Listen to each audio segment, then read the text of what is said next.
there. Go on, go on. Yeah, we've got you.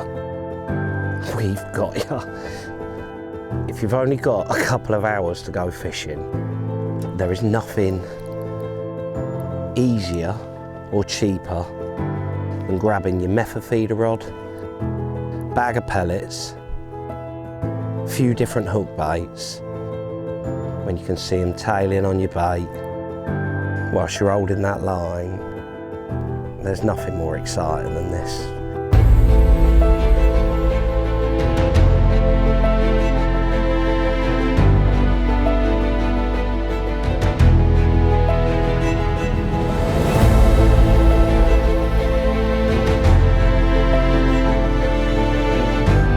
I brought you to Monkhall Fishery, which is in the picturesque Shropshire countryside, and I want to give you some tips on fishing short range method feeder.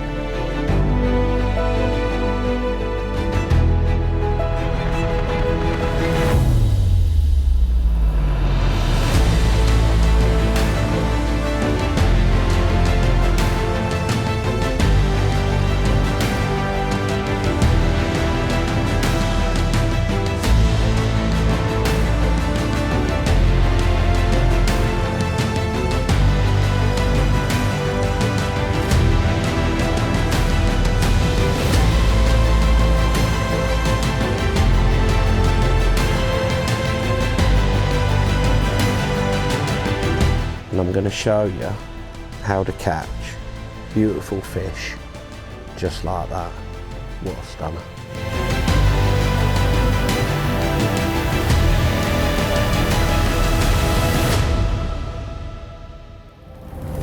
When it comes to picking your pellets for your method feeder, some venues you go to, you have to use fishery pellets, but I'd always pick the 2mm versions personally, especially when I'm fishing in shallow water. Some venues you go to, you can use whatever pellets you want, and I love our picturesque pellets for that.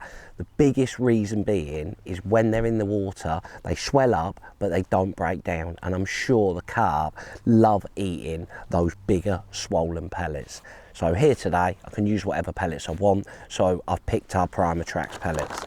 So depending on how many you want to use, I always prepare my pellets the same way, picturesque, screttings or coppins. So it doesn't matter what pellets you use, I always prepare them the same way.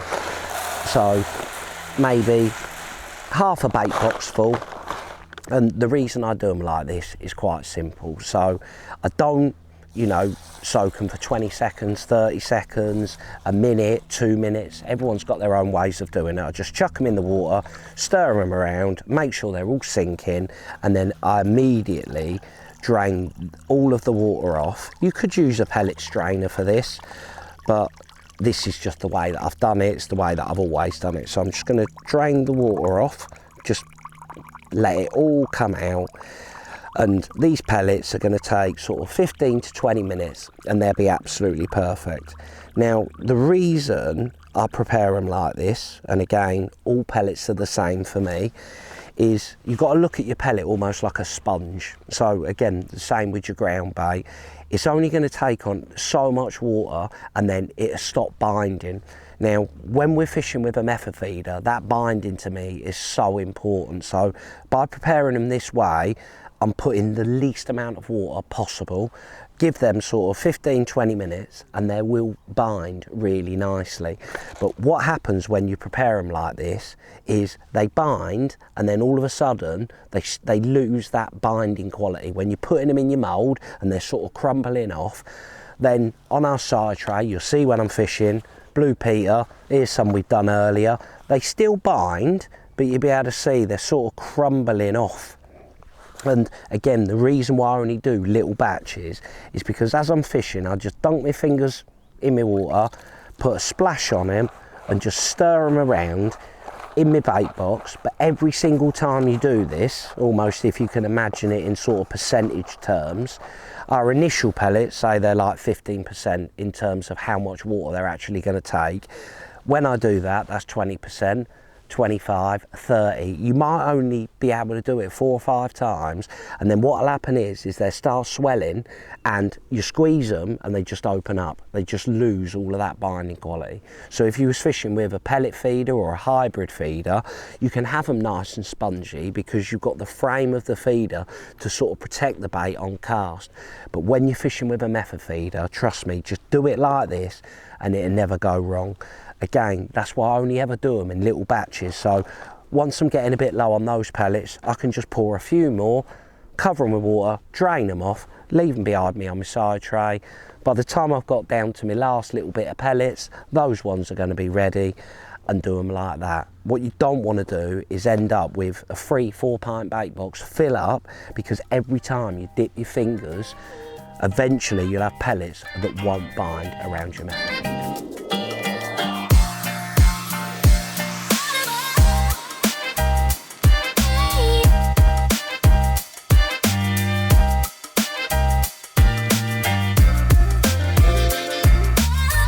Clipping up is one of the most important parts of your method feeder fishing, and for those of you that have watched our coarse carp one that we done at Packington, you'll be able to see that I started short and gently worked my way towards it.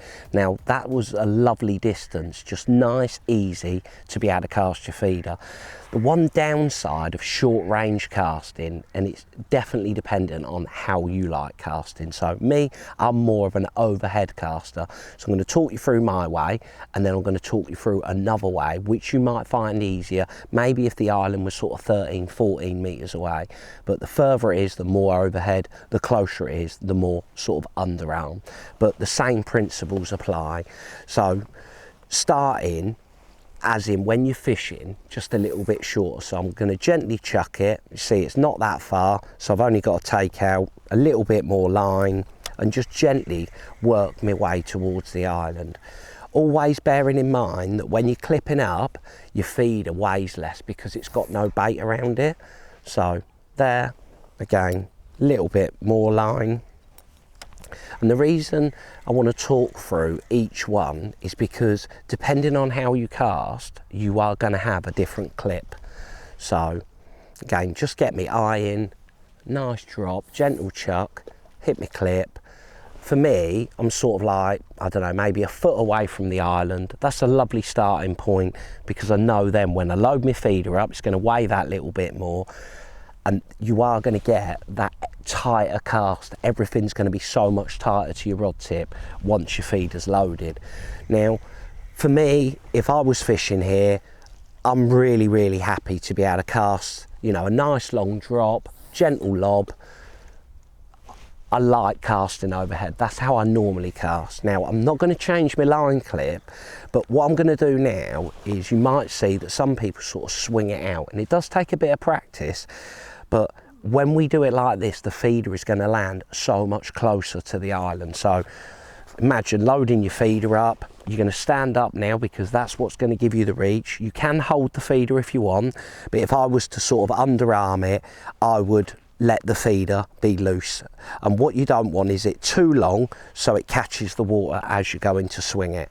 So you'll get used to what your drop feels nice to you. So gently pendulum it, and then as I flick it, see how much closer it's landed to the island, because it's a much gentler cast, if that makes sense. So I'll do it again for you, but because the cast's so much gentler, and also it's the position where your rod tip ends up. So again, nice gentle swing forward. Be able to see it's landing a lot closer. For the reason being is, when we underarm it, our rod tip's going to be next to the water, whereas when I cast overhead, you see the fish in here in this buzzard lake, they love a bit of noise. When I cast overhead, my rod tip is going to finish at a different spot. It's going to hit the clip above me rather than hitting the line clip next to the water. So those are the two ways of, when you're fishing your short range casting with your method feeder, those are the two ways you can do it, and it's very much personal preference. You might try the overhead one and think, I absolutely love that, that's the way I'm going to do it. You might try the overhead one and I'm going to show you what can sort of the common mistakes, because it's so close it's hard to not cast it. So what I mean by this, if I put any pressure in it, it's going to bounce, going to hit that clip really hard. But again, personal preference, try both and you will find the one that suits you. But getting this bit right is so important, because what we always say with our feeder fishing, if we can put it exactly where we want, we're going to catch more fish because of it. So even if it means you spend a little bit of time with no hook bait on it, maybe a loaded feeder on your pleasure session, just load your feeder up, have a few practices, and trust me, this little bit will help you catch so many more fish.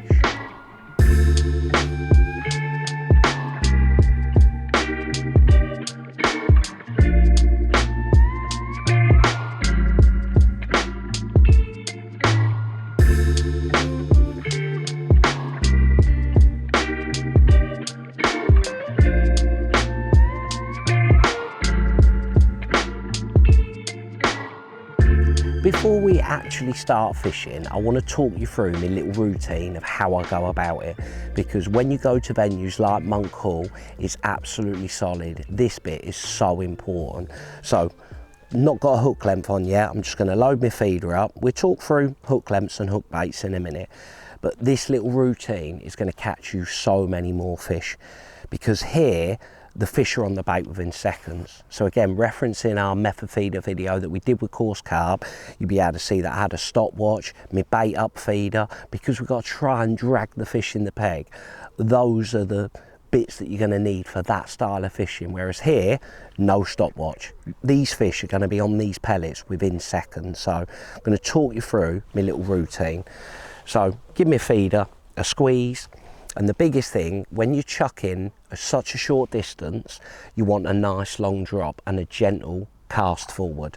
So release my feeder, nice long drop, and it's just a gentle push forward.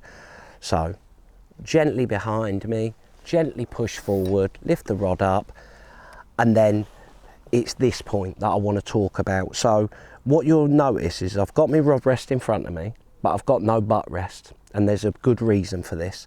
They're already knocking my feeder. I can see them twitching my rod tip. They're already on that bait within seconds.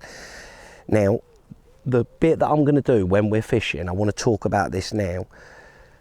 If I had a butt rest behind, you know, how you see a lot of people fish, maybe when they're fishing in open water, they've hit the clip, and say you've hit it to that point now, so I haven't got no stretch in my line. If I move it, there, my feeder's dragged down to be able to get it on my front rest and, you know, in my butt rest as such. I've moved that feeder away from where it's landed.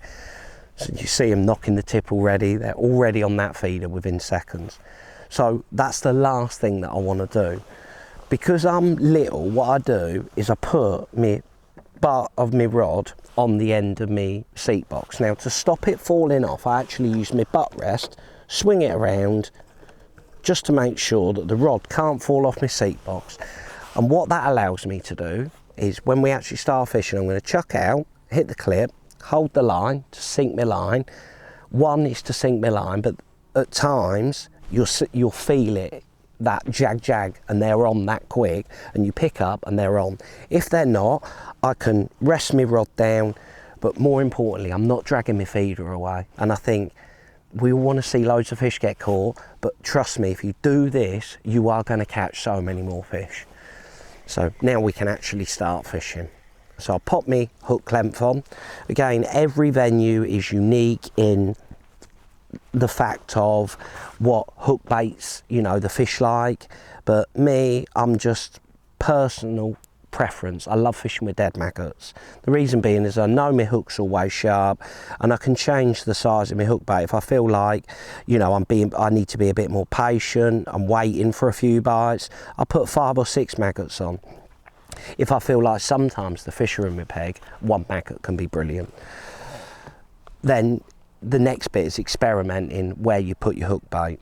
If the fish are on your bait really quickly, sometimes having it at the top of the feed is good, middle of the feeder, but sometimes the bottom, but you just got to work out on the day. So I'm just going to pop it at the top of my feeder to start with.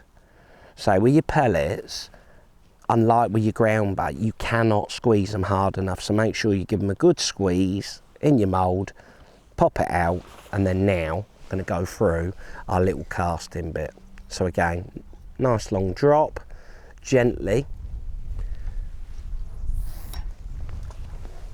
and then now just lean forward and I'm holding the line with my finger and I'm waiting to feel any signs. I can feel one touching my feeder now, so I'm not going to put my rod there. If I'd have tried to get my rod down, they're on the bait so quickly that you're going to miss your opportunities. So again, hopefully you'll be able to see why I've got no stopwatch. Now, I fish matches a lot, and some of the people watching will be match fishing. But what I tend to do when I'm coming here is I just count to sort of 90 seconds in my head. If I've not had one, I know the fish have eaten out of my feeder because I can feel it on my line. So if I haven't had one within 90 seconds, I'm just going to wind it back in and gently chuck it back out again. So, lovely little carp.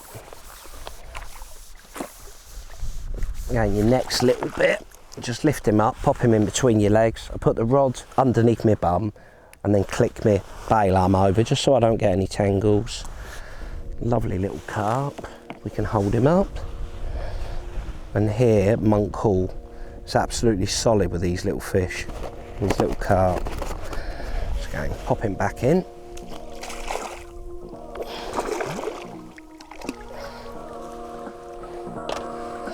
And it's a case now of starting again.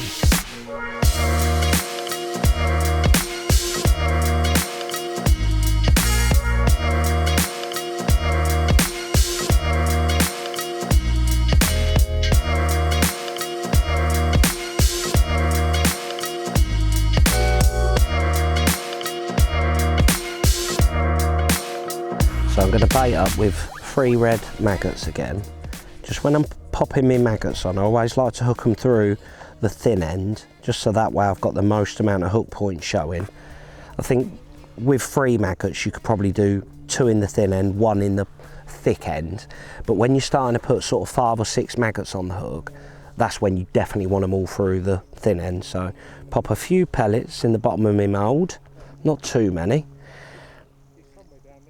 and then again a nice hard squeeze. Make sure your pellets are properly on it.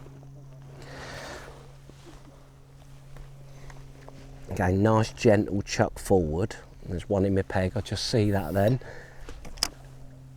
And what I want to try and do now is just hold the rod above the water, just there.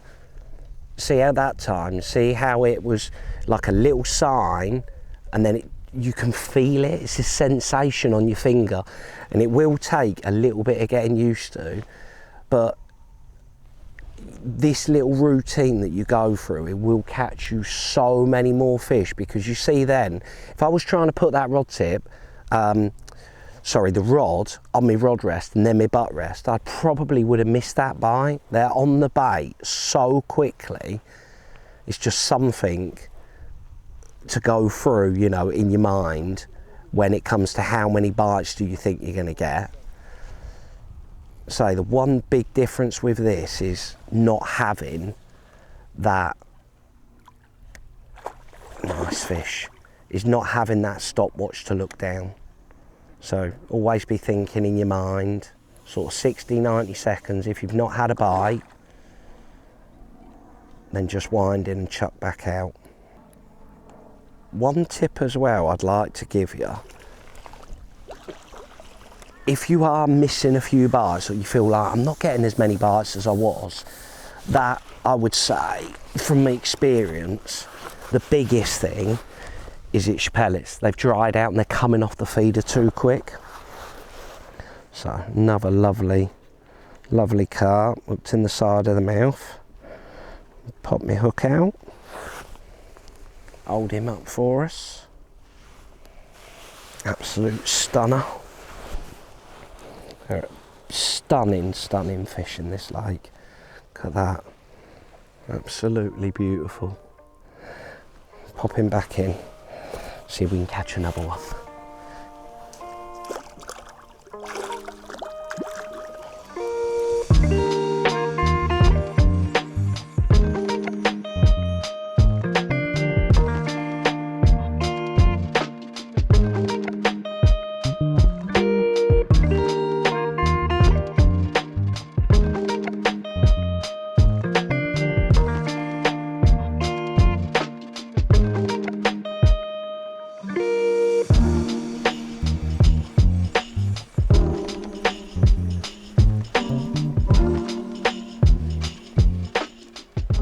Touching on rod choice, personally I like a 10-foot rod. You could use a 9-foot rod, but it's all personal preference. Reel line for me, 8 is an absolute must. You're not chucking a long way and the fish done half pull. Because you haven't got a lot of line out, it's going to take some hammering. The last bit, which is the most important bit, is you're going to be casting regularly. So your big feeders, you want to leave them at home. Nice small feeder is absolutely perfect. You don't need to attract the fish there. They're already there and there's almost too many there. So I think a big feeder is a no-no, to be honest. What I think is so important is the weight of your feeder. And some of them, you know, come 15, 20 grams. If you're fishing on a flat bottom, they're absolutely fine. But for me, you have to use bare minimum 30 grams because it's all about keeping that feeder where it's landed. And if you try and use a too light a feeder, it'd just be forever moving. You've almost got to get it out of your head, the noise the feeder makes. It does sound a little bit heavy, but if your feeder's forever moving down the slope, you're not going to catch as many. So, another stunning buzzard carp. They've really spoilt us today. They're absolutely immaculate in all the lakes, but in here, just absolutely stunning carp. So I'm going to hold him up for us, if he lets me. You've spoilt us today, haven't you? These beautiful, beautiful carp. Absolutely stunning fish. I'm looking up, the sun's still quite high, and as I said this morning, if you wanted a good couple of hours fishing, it's a lovely way to fish. But with me, I think most people will be like this. When you're catching them like that, before you know it, the sun's going around and around and around. I'm the only one here. I'm still going to be here for a little bit longer, but hopefully you've enjoyed it. A few little tips there, just, you know, going over them again. Biggest thing, if you feel like you're missing an odd bite, sticky your pellets up. Mess around with where you're putting your hook bait in your feeder, but the biggest thing is that regular casting and holding the line. That holding the line will get, you know, take a little bit of getting used to, but trust me, once you've done it and you get that sensation, that's what you need to pick up on. There's very few styles of fishing that are exciting as this, but yeah, hopefully you've enjoyed it. I'm going to carry on enjoying it, and I will see you the next time we're out on the bank. Cheers for watching.